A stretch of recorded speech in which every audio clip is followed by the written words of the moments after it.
Well,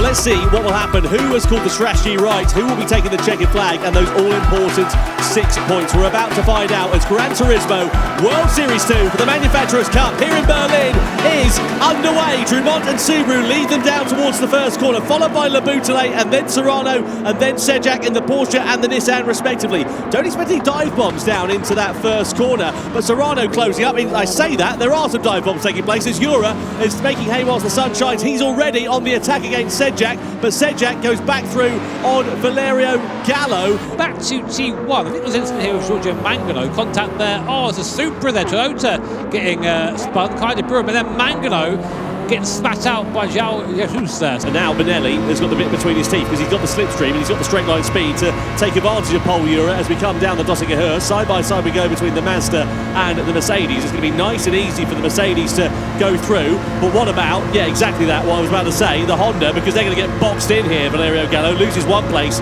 loses 2 places potentially because Pol Jura is now side by side with Gallo as they come up and over the rise. It's always a bit tense and a bit sketchy coming through here 2 by 2.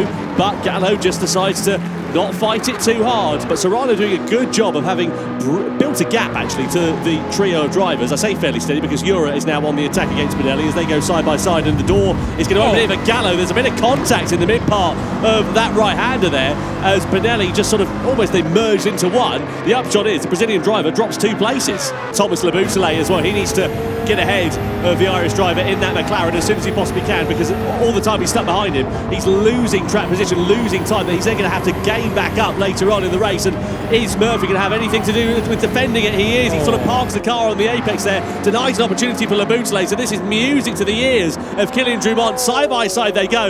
Le Boutellé's got the inside line and surely will now finally take the position, but you know he's lost about a second or so in relation to his compatriots. Oh, Benelli back past Gallo. Yep, so Benelli on the attack against Valerio Gallo coming down the Döttinger Höhe then. So the 2 medium shot runners still squabbling for position. We have Kylian Drumont now in the Subaru going up the inside of Giorgio Mangano. Just lets him through there. As I said before, just try sure to lose as little time as possible. That's fantastic. Either that or I am glued to the high beam button. Get out of the way, move. There we go. Oh, there you go, yeah. Through goes the Boutellé there, getting it done. Again, I think Mangano, Giorgio's been around for a long time. He knows the score. He's not going to sit there on the racing line and cost them both time. But gets out of the way, does it in a way that costs them as little time as possible. Oh, look at that! Drumont getting aggressive and Lever into the wall. Side by side they go. That's going to cost Drumont. It might even open the door here for Le Boutellé to find his way through. Amazingly, they all manage to exit the corner in exactly the same positions and indeed the same direction as they entered. But that was pretty aggressive and robust.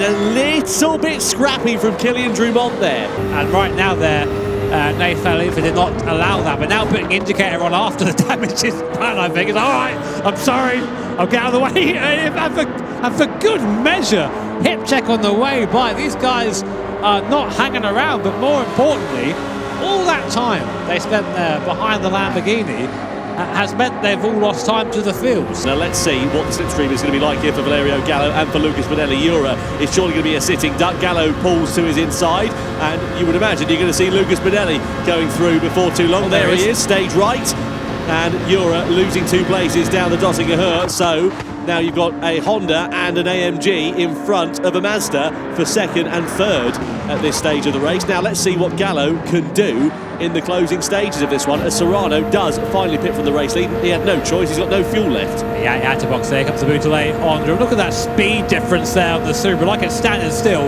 There goes the Team BMW and Thomas Le Boutellé up into what will be, we think, the overall lead, but we don't know. Right now it's for 10th on circuit, everyone's pitting in, so a little shake out once it's done. Oh, a little bit of a sideways moment there.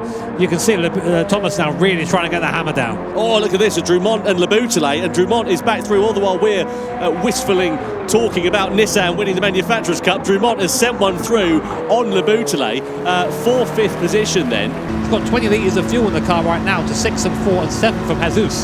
So although Gallo is getting by here, There'll be a pit stop for the top 4 now, and I think we're going to see the Nissan driver probably come out in the lead. Let's see the move then for the Polish driver in the Nissan against the Dutchman in the Toyota. He's going to switch it back to the inside. That is beautifully smooth there. De Bruyne just gives him racing room on the inside, and smooth and sweet as you like for Mikolaj Sedlak as he elevates himself up into 5th place as he chases a podium down for Nissan here. Let's see De Bruyne. He's lost a place here to Lucas Benelli. There's contact, more contact, a little bit more contact. Oh, it's fairly robust. It sends De Bruyne off onto the grass on the outside. It's all eyes on the battle for the final podium place, and here we go then. Serrano splits the middle, Ura as well, but here comes Mikolaj Sedlak on the inside in the Nissan. Has he got the straight line speed? Has he got the advantage to try and use it? The headlights illuminating the darkness as they blast their way down at nearly 300 kilometres an hour, 3 abreast. Sedlak on the inside, Serrano in the middle, Ura on the outside as we come over the rise. Ura gets through and into 3rd. Serrano versus Sedlak for 4th place as they come into the final corners of this race. And are they going to make it? Whoa! Sedlak goes through on the outside to the checkered flag. Kilian Drumont takes victory for Subaru here in Berlin ahead of Lamousse Lane, and 3rd for Mikolaj Sedlak for Nissan. What a phenomenal end to this race on his debut in the Gran Turismo World Series. Absolutely fantastic.